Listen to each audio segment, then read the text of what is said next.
نن د جمعې په ورځ سهار مهال د کابل ښار په 9مه امنیتي حوزه کې د بهرنیو ځواکونو پر موټریز کاروان د موټر بم چاودنه وشوه چې له امله یې لږ تر لږه 4 تنه امریکایان ټپیان شوي دي. د ناټو غوڅ ملاتړ ماموریت د 4 امریکایانو سرسري ټپي کېدل تایید کړي دي. بلخوا عیني شاهدانو رسنیو ته ویلي چې د بهرنیو ځواکونو جسدونه یې لیدلي او تر غرمې ناوخته پورې لا هم سیمه د بهرنیو ځواکونو له لوري محاصره وه او څوک نږدې نه ور پرېښودل کېدل.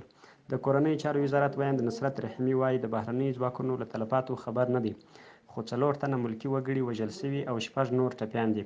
طالبانو د برید مسؤلیت منلی او زیاته کړې ده چې د بهرنیو ځواکونو 2 لنډ کروزر موټر یې بشپړ له منځه وړي دي.